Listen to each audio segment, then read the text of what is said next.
There seems to be a resurgence of ethnic polarization, tribal polarization of our political discussions post-2023 elections. Some analysts are saying these undercurrents are targeted at certain individuals post-2023 elections. In today's program, our focus will be on the implications of some of these latest developments. We'll also be looking at how some relatively unknown political parties fared in the just concluded election. Amidst insinuations in some quarters, the media is also under pressure to ensure that they do the bidding of the government of the day. How true that is, we'll find out also in our conversations today on the program. The Labour Party is in a serious crisis at the moment, and some say all of these are targeted at ensuring that the man who really labored to bring the party to limelight is shown the exit door. These and lots more will form our conversations today on the program Politics Today on independent television and radio. My name is Sonny Duke Okosun. Let's get the show started by looking at some of the trending political issues we want to serve you right now, right away on the show. The 36th state chairman of the Labour Party have said that the crisis currently rocking the party's leadership was not about the embattled national chairman, Julius Abure, but a plot to frustrate its presidential candidate, Peter Obi, from emerging victorious at the presidential election tribunal. The post-election crisis in the Labour Party took another dimension on Thursday after a faction of the party, which was headed by the national vice chairman of the party South, Lamidi Akpapa, emerged and claimed to have been inaugurated as the acting national chairman of the party. Speaking on the crisis bedeviling the party on Friday, the Nasarawa state chairman of the Labour Party, Alexander Ombugu, who spoke on behalf of all the 36 state chairmen, said in spite of the challenges Abure was facing, they will continue to remain loyal and committed to his leadership. Also, President Muhammadu Buhari is urging patience by losers in the just concluded elections in the country as they seek redress in the courts. Buhari, in his Easter message to the nation, said litigants should patiently wait and allow the legal system run its course. Easter messages also came from Senate President Ahmed Lawan, state governors, and other political actors. Buhari charged Nigerians to, in the spirit of the renewed hope the season represents, continue to be confident of the country, believing in the promise of better seasons ahead. And now the race for the leadership of the House of Representatives is up. House of Representatives Speaker Femi Gbajabiamila has met with 9 members of the Green Chamber of the National Assembly who are aspiring to succeed him in June. All 9 are from the All Progressives Congress APC. And yesterday, the meeting was part of the strategy to ensure that the ruling party does not go into the contest for the speakership, a divided house. At the Thursday meeting where Deputy Speaker Ahmed Idris was, Chairman House Committee on Appropriation Aliu Mukhtar Betara, Chairman House Committee on Navy Yusuf Adamu Gajdi, and Chairman Committee on Media and Public Affairs Benjamin Kalu, and Chairman Committee on Land Transport Tajuddin Abbas. On a final note, on the news segment of the program, Nobel laureate Professor Wale Soyinka yesterday took a swipe at the aggressive disposition of the supporters of Peter Obi, the presidential candidate of Labour Party in the just concluded presidential election, describing it as the advent of fascism in nation's political arena. Fascism is a mass political movement that emphasizes extreme nationalism, militarism, and the supremacy of both the nation and the single powerful leader over the individual citizen. In a statement titled Fascism on Course, Soyinka said the seeds of incipient fascism in the political arena have eventually and evidently matured. The Nobel laureate noted that a climate of fear was being generated by Obi supporters' refusal to entertain corrective criticism. And finally, Nigerian writer Chimamanda Adichie yesterday drew flack from the director of the All Progressives Congress Presidential Campaign Council, Festus Keyamo, for seeking to discredit the February 25 presidential election in the country.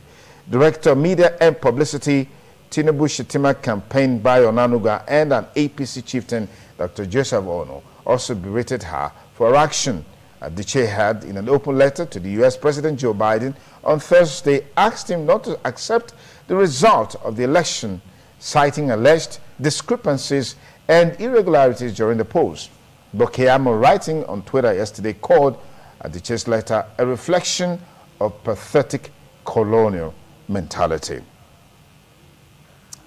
Okay, let's get back to our panelists for our conversations today on the program Politics Today on Independent Television and Radio. Remember, you can follow us on all our social media platforms at ITV Radio NG. You can also follow me on my personal media, personal Twitter handle at Duke Okosun. With me in the studio, Barrister Gentleman Amego is a veteran politician, public affairs commentator, and elder statesman. Thank you for joining us on the program. Thank you for having me. Happy to start viewers at home. We also have with us, joining us via Zoom from Lagos, a former SUG president, University of Benin, who is also the president of Patriotic League of Lawyers, the spokesperson of the NNPC Campaign Council, talking about Barrister Yusuf Abubakar. Thank you for joining us on the program Politics Today. Thank you so much. I'm excited to be here again. Okay, we hope Barrister Robinson Esite, who is a former president of Ijaw National Congress, will be able to meet up with the program in the shortest possible time. But let's get started with Barrister Gentleman Amego. Post-2023 election issues are still reflective of ethnic coloration, tribal sentiment, and that is a very dangerous dimension. What would you say is responsible for this trend that we're seeing manifesting in our polity? Well, thank you, Duke. I think precisely what I want to say is political myopism. You don't bring ethnicity into politics. You don't bring tribal people into politics because it's Yoruba, Igbo, or Hausa, that's why we can vote. I've always said this thing. Let those that are qualified to run for election in this country run for election.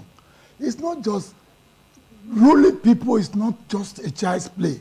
That's what we'll be saying. But unfortunately in Nigeria, people vote because it's from my tribe, people vote because it's from my region, and that's not going to help us in this country. When Barack Obama became president of America, a poor Kenyan boy whose mother was selling chicken became president. Abraham Lincoln, father was a shoemaker and became president of Nigeria. Of America. Of America. Even though somebody was laughing at him, the son of a shoemaker, and said, yes, my father used to make good shoes. Do you want shoes from my father? You see, we should disabuse where we come from. Otherwise, we are not going to make progress. Passenger was talking yesterday, we should reconcile. Reconcile who with who? Are we reconciling Igbo with Yoruba, with Hausa, or with Middle Belters? Who are we reconciling? It is for us to grow. We need growth in this country. Politics is dividing us. It ought not to. And in any case, I respect all of them who are talking, beginning from Wole Soyinka to the others. This matter is in court. Ordinarily, it's sub judice. It's not what people begin to talk about. Even Keyamo, a senior lawyer, will be discussing the matter that is in court. That's an offense against the law of the land. Okay. The matter is sub judice. Everybody should keep quiet until the court comes up. And of course, Buhari, for the first time, said something good. He said, let everybody wait patiently to the outcome of all the discrepancies from the court of law. We have the court of law in this Nigeria. People should believe in our courts. This noise they are making, I think the judges should make an example with one or two before they will keep their mouths shut. We should get some of them, arrange them, and discipline them. Okay. They are lost in this land, for goodness sake. So where do we go from here? Where we go from here is that all of us, because I have always said, we are better together. All of us should know that this country belongs to all of us. It doesn't belong to a particular tribe. It belongs to all of us. Let us develop ourselves to a level where we can carry one's body let all of us be one. But I'm not a pastor. The Bible says, I think it's Isaiah 5:20. It says, woe unto those who will call evil right. Those who will call darkness light. Woe unto them. If you know that you are in darkness, you want to preach light, then of course you are in trouble with God. You are in trouble with humanity. We say, woe unto them. I didn't say it. It is God, it's God himself that said it, woe unto them who will call evil right. Okay. So that's where we are. Right. We must learn very quickly to love ourselves. Okay. Barrister Abubakar Yusuf, let's get your take on this resurgence of the ethnic polarization of the nation post-2023 election. What's your take on this? Is this healthy? I think it's quite unfortunate, and towards addressing very quickly. What we have always said in our democracy movement, the fathers are so that we should make this politics at the center, especially unattractive. If we deconstruct our constitution, which is progressively unity and is supposed to be federal, discover that this fight by various tribal, religious, and primordial elements to go to the center or to able contest for power will become very, very unattractive.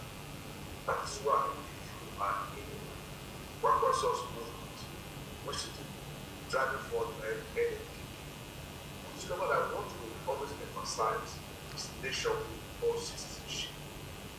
And what we have is love for one's nation, loyalty to the state, and indeed zeal for its true interests. The movement is represented, as you know, by Dr. Musara, one person. He doesn't even bother, he doesn't want to know where he comes from. I'm sure as I speak, before he appointed me spokesperson for campaign committee, he did not ask my state of origin. He merely checked my background, that's what he's doing, the leadership he didn't do. I said that you will be a spokesperson for the campaign council. The others spokesmen they are called. So if we continue to emphasize track and continue to make politics the biggest industry, the most attractive means of livelihood nation, will continue to get this type of struggle, this type of attempt to displace, this type of attempt to satellite what is supposed to be major or social work, or the idea of putting your best towards enhancing your nation. What we have said today is that because politics is the best paid job, highest paid job in the world, Nigerians will have to pay. We'll continue to get this type of thing. And it's unfortunate that it's not just metro, but this has led to deaths, displacement of traders from the market, and all other rules of tribalism and sentimentality. So let us take control of this mentality. Let us ensure that it is possible to change the constitution so that lawmaking itself will be on part-time basis. Then discover that tribal take a last. Okay. Until we do that, we are going to deploy muted trumpets. All right, let's pursue that. I'll come back to you in a moment, Barrister Mego. There's a feeling that what we are seeing now is this deep-seated situation in the country where certain tribes is as though they can't aspire to lead this country, as it were. And it looks like these power blocks who have held the country, who have held so in the country, they are so determined and committed to allow the status quo to remain. Whether they have the capacity to lead, whether they have the capacity or not to lead, the status quo must remain. How do you view this as a major challenge? No, that's the mistake we are making now. Is anybody holding another person gun to his head? You must go here, you must go there, or I pluck your head off. You are a Nigerian. You can aspire to become president of this country. Our children can aspire to become president of this country. This is a lacuna in our development. This is what we'll be talking about. For goodness sake, if you think you are good enough, then of course, come out. We will support you. So, but you also, you young generation, you fear the older generation to say, oh, because of money. If it is because of money, okay, all well and good. Therefore, you people are also dishonest. When I say you people, I mean the youths. If you want because of money, you are not going to say the right thing. The Bible says, woe unto you. Let us learn to say what is right is right. That's my sermon. It might not work with those who want to steal money from behind, but it's unfortunate. I don't know where we are going. Forget about money. Let us look for those we think can govern this country. Until we do that, we aren't going to move forward at all. Until we do that, we will remain where we are. This is very painful. I myself, I want to see a rejuvenated Nigeria in my lifetime. I want to see that this is my country. This is now what we are doing in my country. Oh, my country has come to this level. I want to be happy. All the rest days of my life, I want to be happy to see my country is really not moving forward. I came up with the independence of this country. I grew up with it from 1960 to 2023. It's the same thing we have been having. The old roads remain. No monorail, except the one that they push now in Lagos. Nothing has happened for 60 years. Nothing has happened. I grew up with this country. Nothing has happened. Therefore, at a point, what is wrong, we must stop it. We must stop what is wrong at a point. And let us begin to do that in that which is right. So are we now ready to do that which is right? That is the question for you youths. What do you call this? The last strike, NSTARS. NSTARS doesn't mean you should go and be destroying government property. Government property is your own property. If you want to go on NSTARS, go peacefully. People will listen to you. Are you aware of so many countries where the inhabitants have been on the street for weeks? Even almighty Paris in France, you know, they have been on the street now. In Israel, they are on the street. In what do you call this other country? Brazil, they are on the street. So many countries are on the street because they want to change situations. It's not by destroying, but we come out, yes. These are people we're doing it, these pensioners we're doing this, oh, we will remain here until government listens to us. And in most cases, government listens to them. It's not by saying, oh, yeah, we are going to kill you. No. Go on quietly. The government must listen. Government are human beings. They must listen to you, Duke, if you do it peacefully. Okay. It's when you start destroying that they call soldiers into the street. You don't need to destroy. We are here until this thing is changed. All right. Barrister Yusuf Abubakar, there have been questions and concerns about our justice system in such a way and manner that even in an electoral process, you hear some say go to court, and then when you go to court, other issues starts coming forth.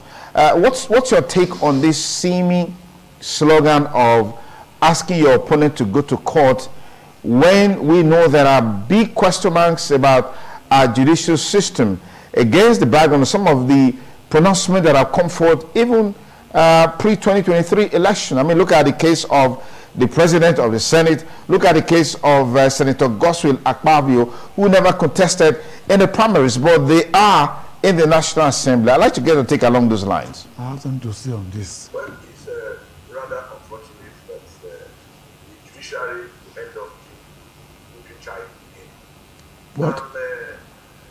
I'm shocked, and I say it without any fear of contradiction, that the judiciary is again being dragged from the position of interpreting the law to come and conduct election or to be the final arbiter of election results. This is unfair. And it's unfortunate that as we state, or as we stand, people are already throwing tariffs and popcorn at the Nigerian judiciary, which is unfortunate.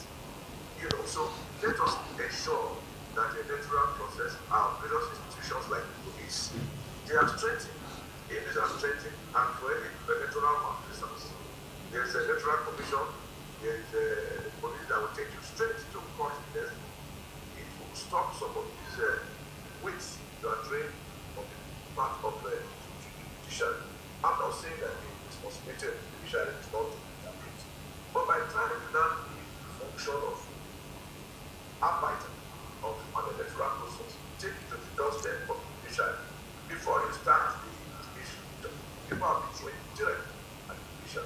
saw the CD in London, it was on the picture, it was that it's looked that this is highly unfair. And as a senior member of the party, I don't think I will stay aloof and watch the judiciary be recruited into the it's not as fun again. So the judiciary is still applying its responsibilities, and let me tell you this for free, that the election petition matter is a very technical one. It's a sui generis, a special form of litigation. And when it has to do with crime, like in and whatever, or giving, or so, you must prove it beyond reasonable doubt. I listened carefully to the very sincere legal practitioner, former MP President Magoba, who said that the judge determined before swearing. I think my learned friend Peter Smith is not right, and I disagree with him. And like I do know, because the you know charge of matters of opinion, you can do dispute. There's no way the court can determine the result of that election before May 29th. It's like putting the elephant on the head of the judiciary again. So let us try as much as possible to leave our judiciary out of this inglorious ride, and let us strengthen our neck, let us strengthen our police system, so that the weight by the judiciary will not be too heavy.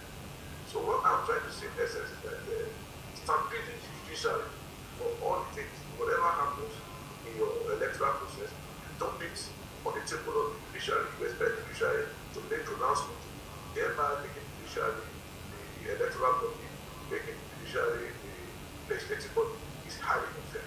So if we are going to take our judiciary very seriously, let us make sure that things are properly done. Okay. And may I also say that the lawyers, or some lawyers who are experts in electoral matters, should also be caution.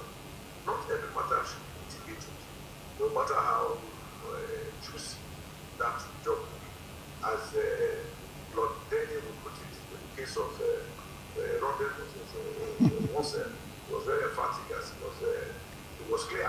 He said, quote, he does not give, that the judge or the work of a legal practitioner is very clear, that it is a lie for anybody to suppose that the man is for his client to say what he likes, or an instrument to direct what he needs.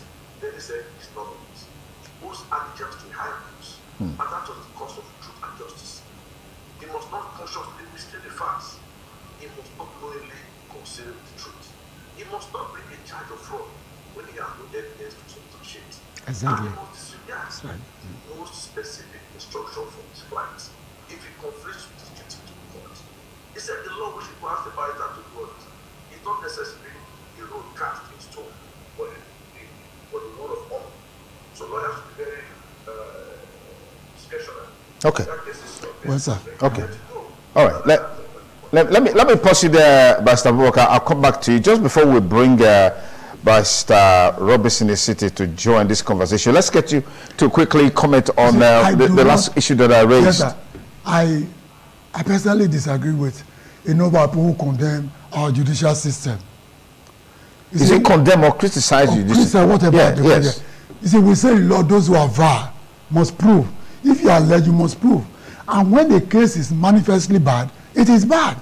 But here we are a lot of people who are not lawyers, including lawyers. If he favors them, they say, oh, judiciary is the hope of the common man. If he doesn't favor them, oh, they have been bribed. Not in all cases. There might be a Judas out of 12 among them. But certainly, as much as is possible, the lawyers, the judges, they try to do what is right. And I salute them. Look at in Kenya. Is Kenya more civilized than we are? They have thrown away their president. And the court has ordered that they should go back to election within 60 days. I'm sure you are aware of that case. So we can also do the same if a case is bad. It's not just making allegations without sufficiently proving the allegations. And when the case doesn't favor you, you think that the judge are taking bribe. Not in all cases. Certainly not in all cases. When the case is good, it is good. And when it is bad, it is bad. We have this pattern of politicians saying they tell you to go to court. Yes. Yes, we are quick to say go to court. Because it's a little difficult to prove what you think you know. That's why. But isn't that a conviction or a confirmation to the person asking you to go to court that he or she probably has a hand on what's going to come out from there? The patience of people, very limited. We are very, very much in a hurry in this country because the law grinds slowly but certainly. It is very interesting if you know the law. It grinds slowly, but it grinds certainly. There are procedures. You don't just, we are not in an ogwejion. You know what an ogwejion is, where they sit down, this one thought of just pass judgment. No, there are systems, there are procedures that you must follow. Okay. If you don't, then you lose your case. Come and do this, come and do that. You say no, can't do that. Then you will lose your case, and at the end, you will say the judge is responsible. Okay. Judge has taken bribe. No, sir. It is very difficult for a judge to take bribe. Very, very difficult. I'm not saying that all of them are perfect human beings. Okay. There could be one or two, but it's not enough to erode all judges. All right. Let me pause you there. If you just joined us, it's still Politics Today on independent television and radio. We'll take a short break. We'll be back. When we return, we'll continue our conversation on the ethnic polarization of Nigeria post-2023 elections. Just before the elections, certain individuals made comments that had some religious coloration. And post-2023 elections, certain people also made some comments that had some ethnic polarization, religious polarization. Why we didn't say anything serious, or we didn't see anything serious by what was said pre-election, but we are seeing things very serious post-2023 election. These and lots more we'll look at when we return on the program. Please stay with us. That's a very good one to do.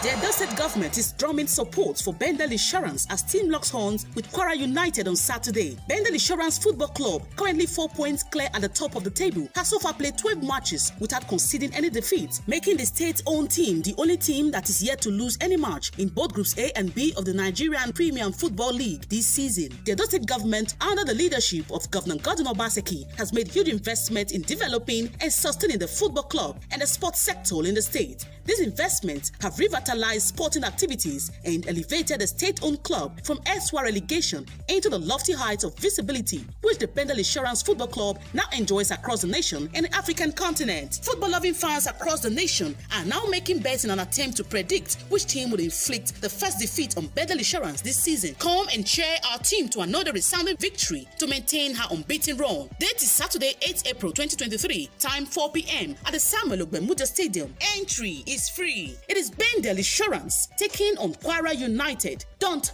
miss it. Independent television is set again to blaze the trail in the South.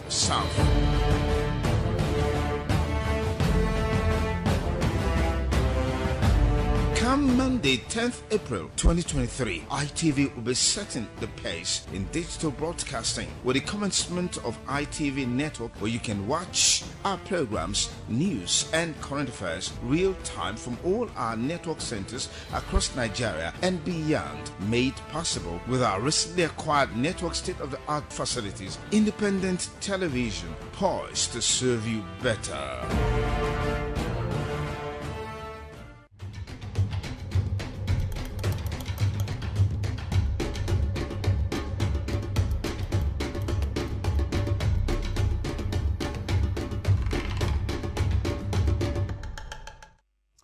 Much obliged to have you join us again on the program Politics Today on independent television and radio. Welcome to the second half of the show, in case you're just joining us, as we focus once again on the undercurrents trailing the 2023 election, post-2023 election, looking at some of the issues that have dominated our national discourse in recent times. Just before the election, even during the elections, there were a lot of issues that were ethnically biased, tribally biased, and for some people, even they had some religious bias. And for some people, nobody saw anything wrong with that. There were religious leaders who converged at every point in time to talk along religious lines, even declaring that the election was a religious war.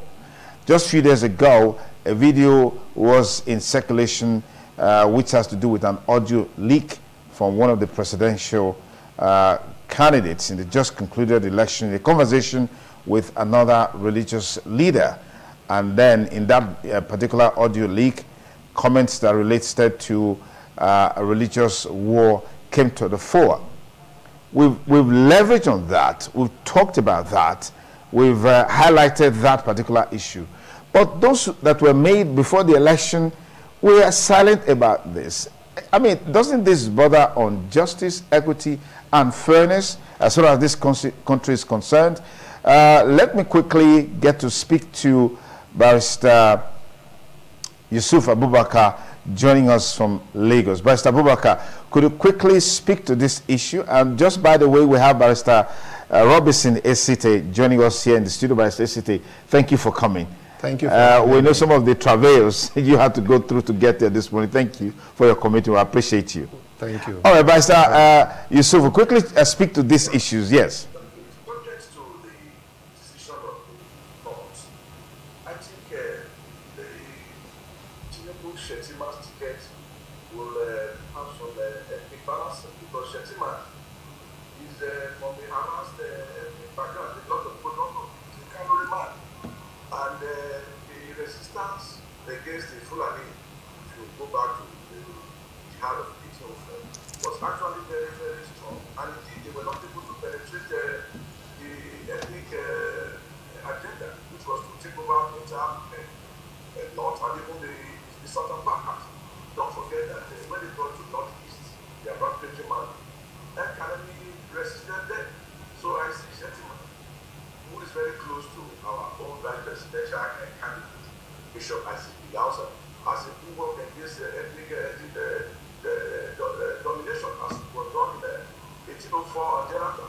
Don't forget that Ekanebi moved over from who actually competed against Mohammed Bello, and prevented the capital, Bani Galaragam, from being extincted.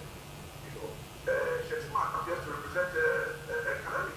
If you read those letters, those series of correspondence, letters and all that, between Ekanebi and Mohammed Bello, you come to a irresistible conclusion that there will be a very, very ethnic balance.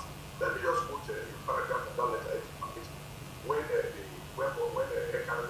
Mohammed Bello was shooting back by Ekanebi, he said, "Tell us therefore, why you are fighting us and enslaving our free men.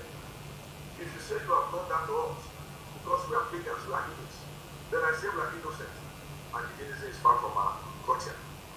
In the giving of alms, knowledge of the unity of God, fasting the month of Ramadan, and going to Mecca once in a lifetime, is innocent. What system? Because when they came to Borno, they prayed in the mosque, he said, those buildings he continued, in which we said the Friday prayers, were they churches or fine temples?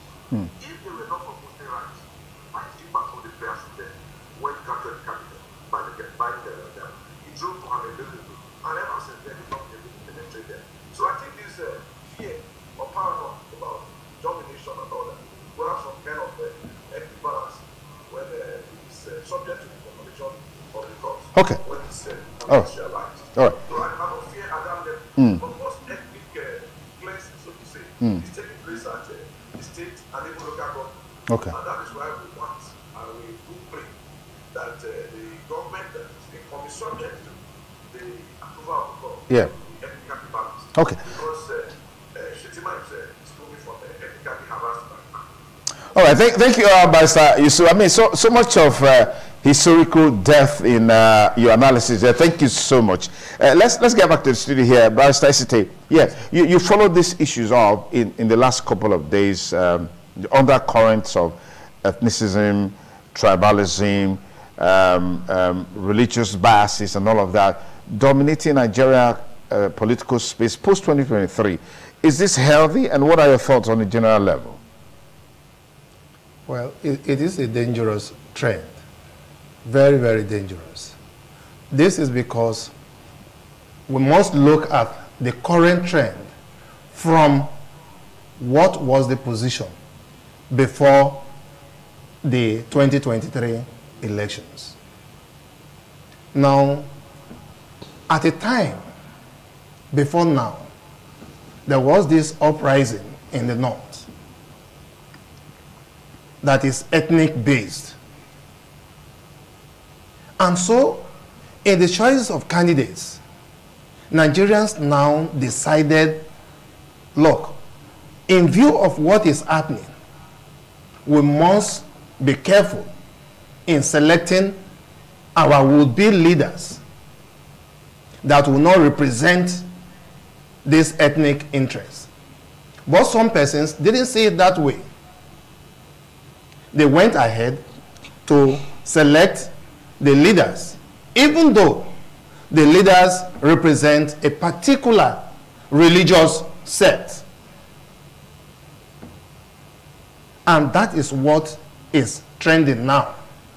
It is what is going on now, because Nigerians failed to look at what was happening and didn't take any step to stop it. And it is a very dangerous trend, because the current leaders are the old ones.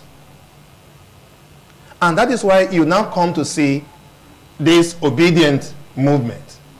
The obedient movement is not particularly for the interest of a particular candidate.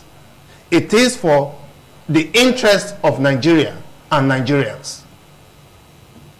That, look, we can't sit down, allow these elders lead us on this ethnic background. So we must take Nigeria from these elders. And that is the sole purpose of the obedient movement. And because they know that the obedient movement will somehow retire these ethnic advocates, they will now fight back using ethnic weapon to fight the obedient movement. And that is what is going on. Nigeria need to be careful. Okay. Mr. Amego, yes. Well, If each in summary, I'm certainly not with my colleagues on this matter. I think that this is purely paranoia. A lot of Nigerians are paranoid. I don't know why. This is what we keep saying. If you say you don't know why, are you not being economical with the truth? If you say you don't know why. I'm not. Yeah. Maybe I have a liberated mind. I don't know. I don't really care so much about who governs us, Muslim, Christian. I told you, I grew up with the independence of this country. Nnamdi Azikiwe won an election in Ibadan without thinking of the tribe. He won an election in Ibadan. So many Igbos, right now in America, Nigerians are winning elections. In United Kingdom, and India is the prime minister. Because those people are not paranoid. They are not afraid.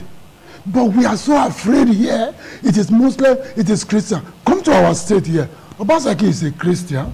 Shuaibu is a Christian. Whereas Shuaibu comes from a predominantly Muslim area. Where will the people there talk? Plus half official, they are Muslims. Why are they not agitating that Obasaki ought to have taken a Muslim? Because we are liberated in Edo State. Because we want to carry everybody along. It is not your Mohammedanism or Christianity that, look, we are looking for people like you who govern this country. Come on, claim it to yourself, my dear. I claim it. Yes. We are looking for people who will govern this country, not because he's Igbo or Christian or Muslim. We have to learn to bear each other's burden. This is what I've been saying. Why are we electing people? We are electing them to come and govern us. They are not bringing, what do you call it, Bible or Quran to come and govern us. When they get home to their families, they can preach their Mohammedanism, they can preach their Christian. But act of governance is for the people, by the people, and of all the people. We want this country to move forward. Because, Duke, if we begin to say, oh, it must be Christian, then we are planting evil seed. And once it grows, no country survives ethnic war. And once it grows and we now begin to hate ourselves, then we are in bigger trouble. So it is now for us to drop Christianity, drop Mohammedanism, drop Igboism, drop Yorubaism, drop Hausaism, and let us be one. There are other countries that have so many tribes. I just told you that President of Kenya has been thrown off, not because of tribe, because the election was marred with malpractices. And the judges came and said yes. Okay. Just tell your people, we want to be one. You want to be united. Okay, you want to say something quickly? You see, yeah. I know my little friend very well. Friend. We have been in politics together. Yes. I know him very well. I know him to his own. I know you too. Yes. Now, the thing is this. Let us not be economical with the truth. Yes. Let us tell Nigerians what it is now. And that is the only way we can salvage this country. He made reference to Edo State. Now, Edo State does not have that history as a background. We have been free from the onset. Okay. We have been free from the onset. Okay. We don't have such historical background. So we are free. We will never get to that point. And that is why if you look at the political parties as they are in Nigeria, you see that the South-South has almost one political party. The West has one political party. The North has one political party. But it is just this unusual marriage between the West and the North that we are seeing. But if you see in the South-South, there is no such problem. You can't see that problem in the South-South. But the problem is between the North and the West because of the unusual marriage between them. And that is why we are saying, as Nigerians, look, this idea must stop. Because you are coming from a very wrong background. Because you have this historical background. Background on what? Or background On this about what? ethnicity and religion. Okay. Must we encourage it? Okay. This background of ethnicity and religion. And so we must stop that one. And the only way we can stop that background is by telling these ones who are the advocates of this religion and ethnicity, retire them. Good. Fantastic. All right. Retire them. All right. Mr. Abubakar, quickly talk to us. While we've been having this conversation the last couple of days about the ethnic polarization, traditional polarization, religious polarization, some words have come into the political space. We talked about treasonable felony, issue about religious war. I mean, these are very heavy words when it comes to democracy and governance. Are these just mere words being employed to divert attention from the core issues in this post-2023 discussions, or what do you make of them in the first place? Well, let me be very frank. I want to believe that at times we take this out of context. This is why the issue of constitution or civil rights versus national interest, which one takes precedence. You know, you will discover that I agree with what the two last speakers just said. We should ensure that this twin evil, tribalism and religion, should actually take the back stage. If you remember very vividly, when Murtala Mohammed was yeah, nobody knew that they were from the same, they were from the north, or they were from Fulani. Exactly. Same to Abiola, when he chose his running mate to the ticket to come from the north, nobody remember they were Muslims. Exactly. But you know that this union chasm is expanding. But at the Concorsia movement, which I am conversant, I am trying to talk about, it's not manifest. You don't depend to Rabbi Musa Concorsia. It's a vision. And it enters this freely. Suffice to say that If you say it's not manifest in the Concorsia movement, the party made an impact only in the north, particularly in one state. Why did the party have a spread across the different regions of the country, as it were? let me quickly tell you that the NMPP is also a victim of rigging. Not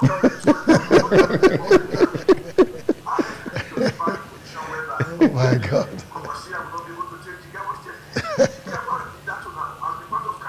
Okay. It's not possible. And in fact, as a matter of fact, they wanted to even take Kano from us.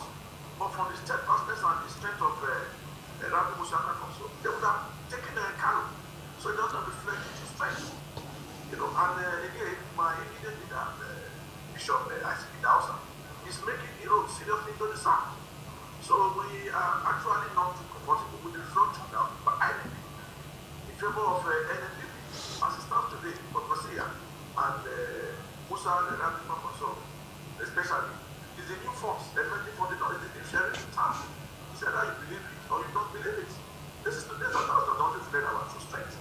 And as it right time, because I'm not supposed to speak about the decision the parties will take as regards to criminal result, as regards to NNPP.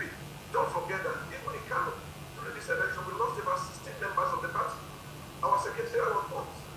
So this is an ongoing thing, and I don't want to talk on behalf of it. So you're also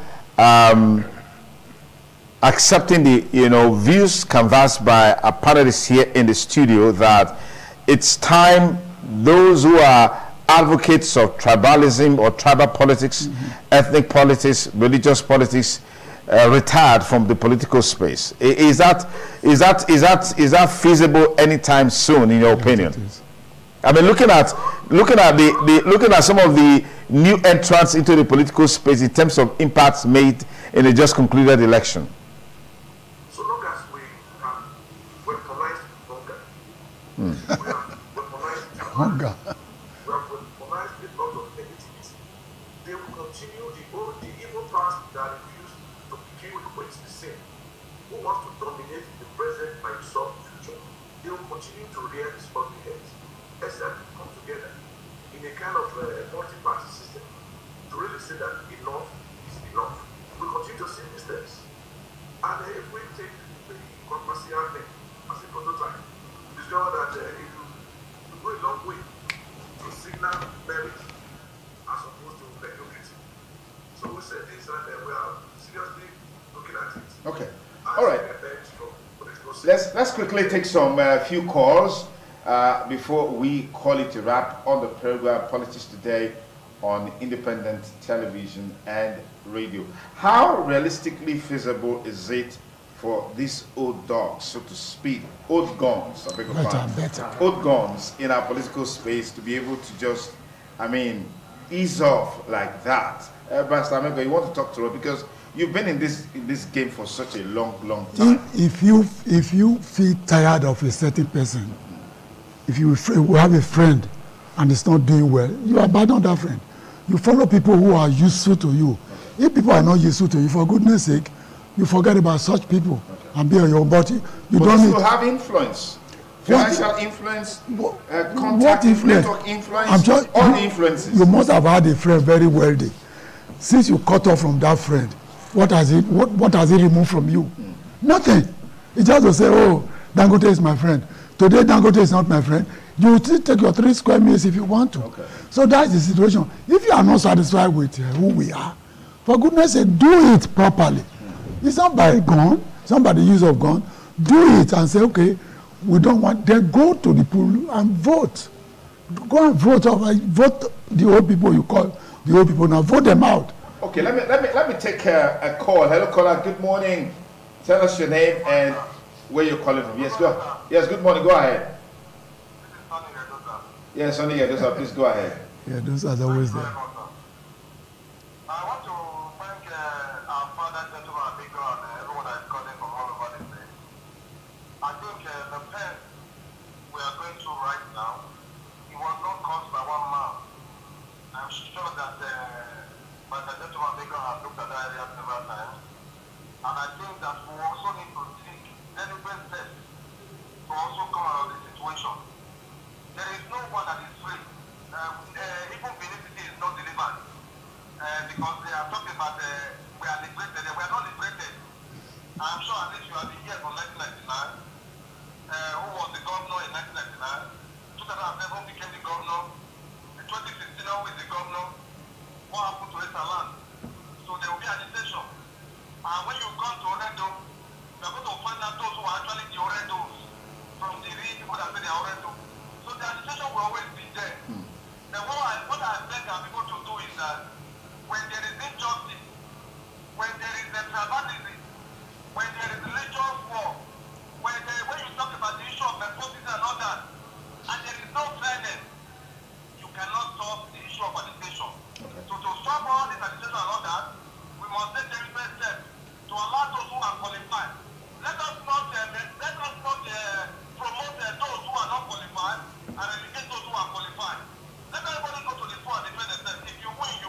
That's all. At the end of the day, you will get the result. Like the one that you now have picked, because the process starts from the political party. If your primary is small with the irregularity, it will affect the general election. And if the primary is fair, free, and credible to all, the issue of litigation under the one vanish. Exactly. So what we need today is freeness. Okay. Fairness and equity. If we don't do that, then let us not pray for peace because it's not against the law. All right. Thank you very much, Sonny Gedosa. Our studio line is 080-7777-0300. 080-7777-0300. If you dial that number right now, you can talk to us on the program Politics Today on independent television and radio. Good morning, caller. Good morning. Good morning, my good brother. Yes, please go ahead. This is USA on the line.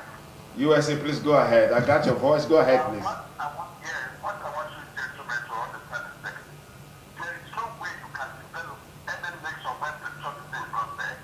If you look at our character, we are always interested in our personal comfort, forgetting the comfort of the nation. Right from the beginning, when we started to this nation, we started on individual basis. This is the origin of African culture. To build Nigeria that has become a problem. When the Americans were building their country structure operation, every American think of what can do and let us create a better nation that can turn around to protect everybody. This is the secret of American Christians and protection for all our citizens. We cannot do this in our country. And we look at the color of people destroying our country, you feel embarrassed, people that can read and write. I asked my American friend, how did you build America? He said, stop utilization of the human brain with what? Education. What are we doing with our education in Nigeria? It's simply stealing and destroying the country. My co-brother there in the studio, Barrister Lego, he said, our judges are not corrupt. Yes, he's entitled to his opinion. I can tell my 90% of our judges are very corrupt. Remember the cases of those judges whose oaths were sent with some dollars and pounds. Well, come. These are people who are not what? Businessmen. Okay. Okay. He said people should come out and protest. He should have asked himself, what did I do when Lekki boys and girls were shot? In Europe, you come out to demonstrate how you can say policeman carry gun. Yeah. And then when it becomes very violent, we are not inviting this social culture of the white man. Okay, I got to pause you there, USA. I know if I leave you on, in the next 30 minutes you'll be talking about. Let's quickly see how we can take a last call and begin to have our descent on the program now. Hello, caller. Good morning. What's your name and where are you calling from? Yes. Yes, must you please turn down the audio level on your TV or radio set to remove the echo. Yes, go ahead, please.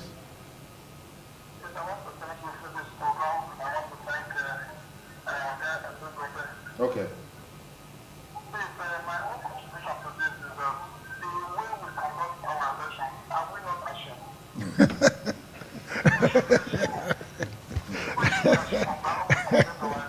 Exactly. I believe that. Eh?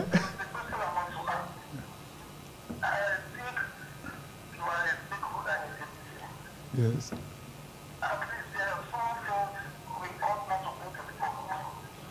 Okay, I don't want us to make this a personal interaction. Go straight to the point, make your views known.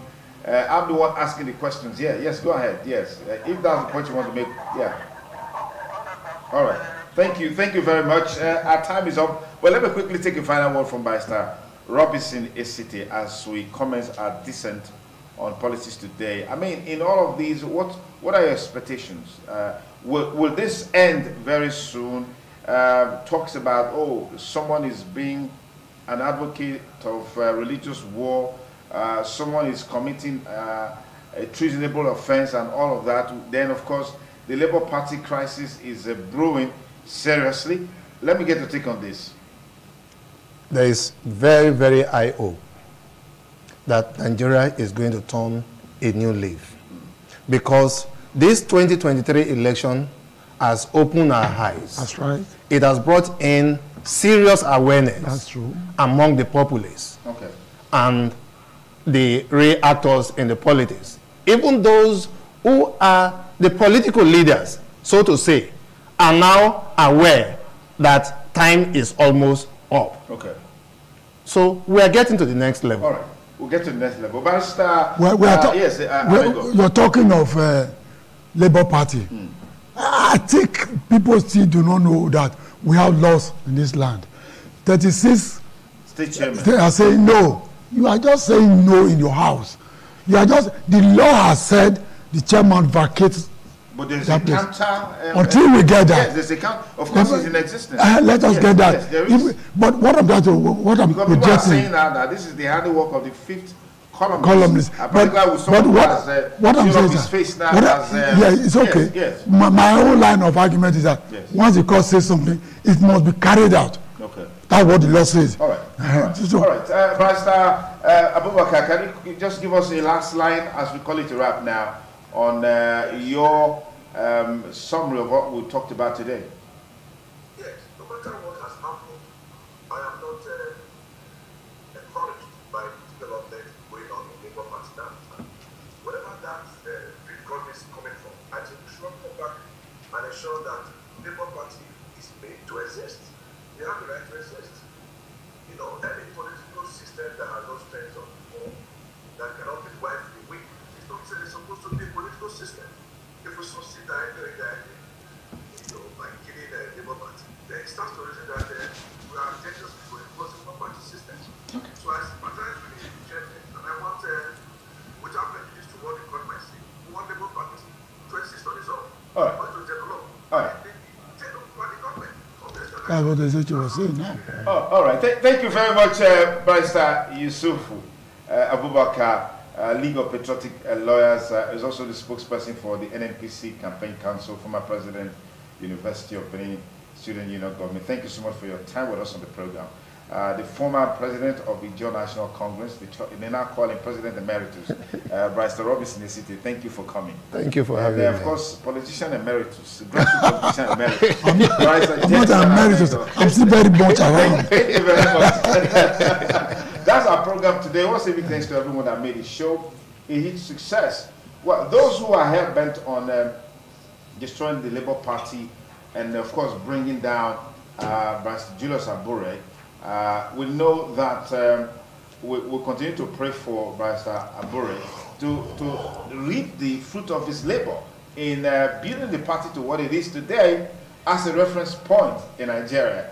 People won't like that, and we're seeing some very ugly faces showing up now to say this and that. But we'll leave that to the courts to decide, because courts have already made pronouncement on all of that. That's our package today. Have a great weekend.